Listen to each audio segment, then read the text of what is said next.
Y ahora vamos a hablar del derecho diplomático y el derecho consular, pero desde una óptica conceptual.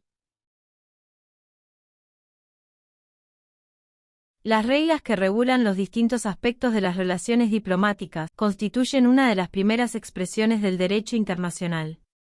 Cada vez que históricamente ha coexistido un grupo de estados independientes, se desarrollaron costumbres especiales referidas a la forma en que los representantes especiales de otros estados tenían que ser tratados. En ese sentido, Beltramino sostiene que el derecho interno e internacional es un componente natural y obligado de las relaciones internacionales como marco referencial, como sustancia de decisiones, formulaciones y acuerdos en las cuestiones de procedimiento, y como línea argumental en el discurso, algo así como una tercera parte implícita entre las partes.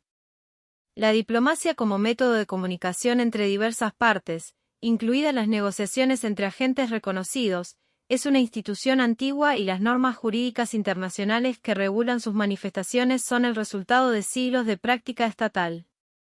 Los privilegios y las inmunidades especiales relacionados con el personal diplomático derivan de los principios de inmunidad soberana e independencia e igualdad de los estados y, asimismo, son requisito esencial de un sistema internacional.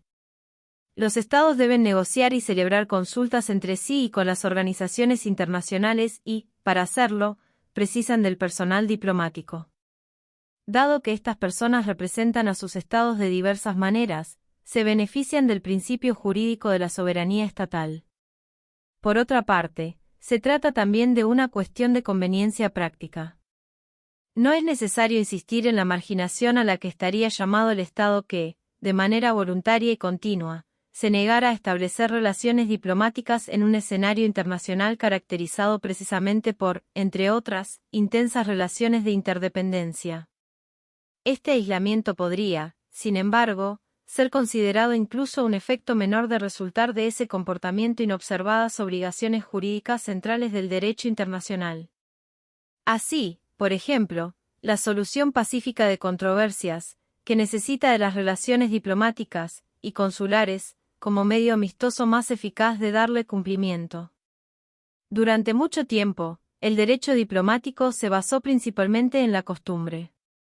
Si bien los orígenes se remontan a la antigüedad, las reglas básicas del derecho diplomático y consular contemporáneo fueron establecidas por los protocolos del Congreso de Viena de 1814 a 1815, que contribuyó a la cristalización de la práctica existentes, y el Congreso de Aquisgrán de 1818 añadió posteriormente las principales normas generalmente reconocidas por el derecho internacional clásico. Paralelamente, diversos acuerdos regionales fueron desarrollando distintas cuestiones del derecho diplomático, como por ejemplo, la Convención relativa a los funcionarios diplomáticos, firmada por 21 países del continente y posteriormente ratificada por 15. El 20 de febrero de 1928 en el marco de la Sexta Conferencia Internacional Americana. La República Argentina firmó la convención en esa fecha pero posteriormente no la ratificó. Más allá del plano multilateral, teniendo en cuenta que las relaciones diplomáticas y consulares son producto de una decisión discrecional y soberana del Estado de asumir determinados compromisos frente a otros Estados y, por ello, llevan implícito el principio de la reciprocidad. Muchas materias del derecho diplomático y consular a menudo se abordaron en tratados bilaterales, como es el caso del establecimiento de relaciones consulares y diplomáticas, los privilegios, inmunidades y exenciones impositivas concedidas a los representantes diplomáticos y, en menor medida, a los consulares, etc. Tradicionalmente, las relaciones internacionales se llevaron a cabo medio de personal diplomático, pero, con el crecimiento de las relaciones comerciales, las funciones de las oficinas consulares se establecieron y expandieron. Por otra parte, el desarrollo de las comunicaciones rápidas ha estimulado la creación de las misiones especiales diseñadas para ser enviadas a áreas particulares para fines específicos, vinculándose a menudo con el jefe de Estado o de gobierno a cargo. Hay quienes sostienen que el establecimiento del teléfono, el telégrafo, el télex, el fax y las modernas comunicaciones electrónicas han reducido la importancia de la tradicional función diplomática generando el fortalecimiento de un proceso de centralización. Sin embargo, los diplomáticos y los cónsules continúan siendo de vital importancia, ya que las relaciones interpersonales no pueden ser reemplazadas y una presencia permanente en los estados extranjeros, con todo lo que ello implica para las actividades comercial y económica, resulta imprescindible. Ello no obstante, ha cambiado la naturaleza de algunas funciones útiles como la recolección de información y búsqueda de relaciones de amistad.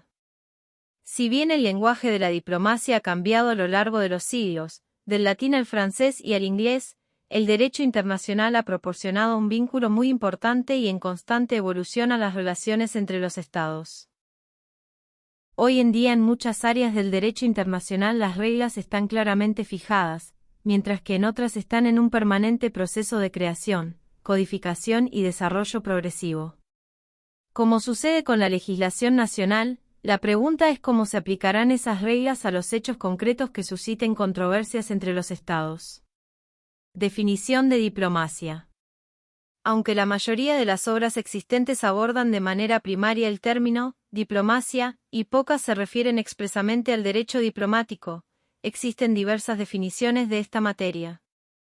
Las más antiguas consideran el derecho diplomático como una suerte de derecho procesal del derecho internacional público. Así Pradier-Foderre lo considera como el código de procedimiento del derecho internacional. Entre nuestros tratadistas argentinos, Antocolets afirma que el derecho diplomático es la rama del derecho público que estudia las relaciones entre los estados, en cuanto atañe a la representación en el extranjero y la administración de los asuntos internacionales.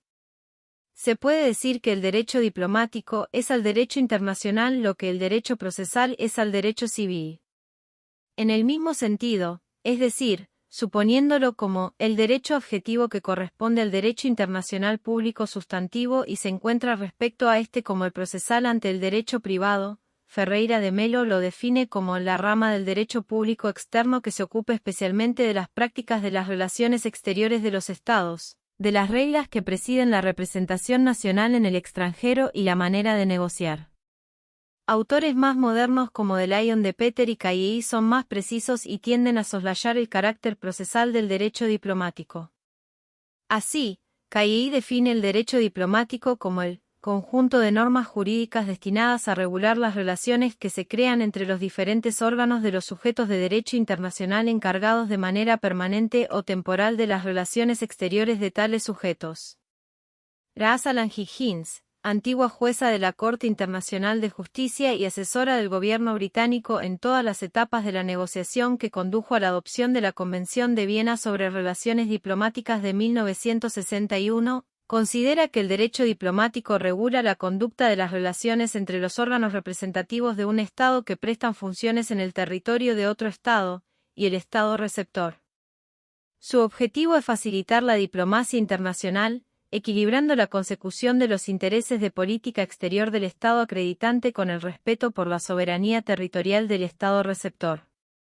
El derecho diplomático comprende asimismo las normas que regulan el sistema de nombramiento de los representantes diplomáticos y el establecimiento de rangos diplomáticos, sus funciones y régimen jurídico, incluyendo los privilegios y las inmunidades diplomáticas, las condecoraciones y otros asuntos. Seguimos en la próxima.